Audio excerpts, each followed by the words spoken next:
first came to Moratuwa in 1987 but graduated in 1994 because the Sri Lankan universities were closed for about 3 years due to the insurgencies in the south. I still recall when we first came here, I think kind of had this dream, oh yes, the Chancellor would be sitting at a fancy chair by the gate where you would every day be able to greet. Because and then you realize, yes, Chancellor you get to see Chancellor only at the ceremonies and things like that. And also we had I still remember when we were planning for this event was going to happen in December, and that was going to coincide with a day or two after Dr. Clarke's 75th birthday.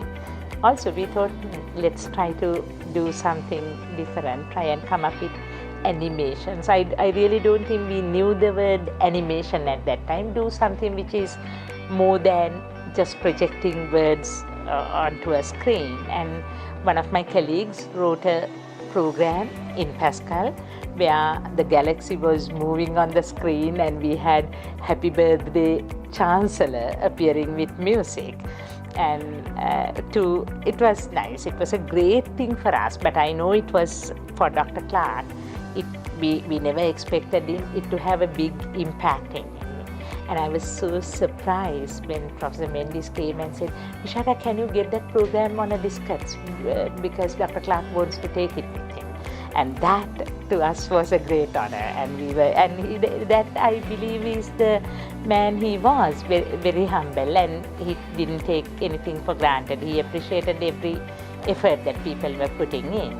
I always keep on thinking reading his books without seeing that, and his need or the ability to think about what would happen in future really motivated me as a researcher, as a teacher. What if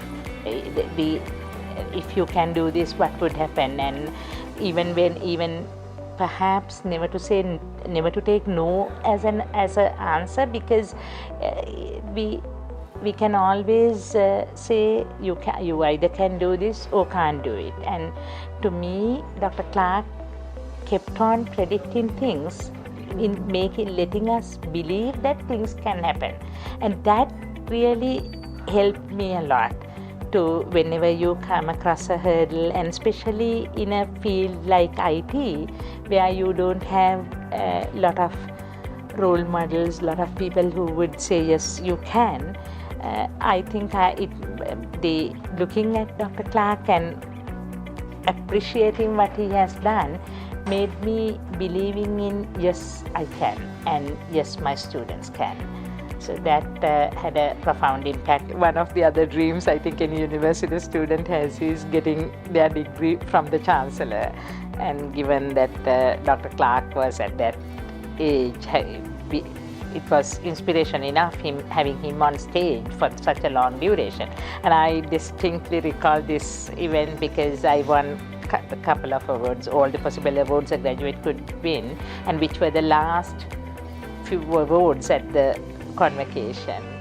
I had to get on stage a couple of times, go to the Chancellor, get it, and every time when he said congratulations, even that was a big thing, I would say thank you, sir. And then he stopped me and said, oh, young lady, I should have given you a chair next to me. You were coming up so many times. And that really made my day for my convocation, because I know he didn't mean it, but having that little exchange. And then he was saying he was very happy to see, I believe, like, it's not every day that you get a female engineer winning all awards at University of Moratuwa, and he was that special young lady thing, probably he emphasized it so that he knew that we all can do equally well in even a very technology-driven fields.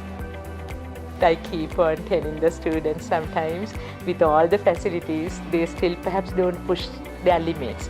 And because we knew what Dr. Clarke said, you remember he said, the only way of knowing the limits of what is possible is to go beyond those two, what is impossible, right? As that kind of, because he, even though he was not a day-to-day figure in our lives, being University of Moratuwa students, there was always this invisible impact coming from Chancellor's insights, and that I really value.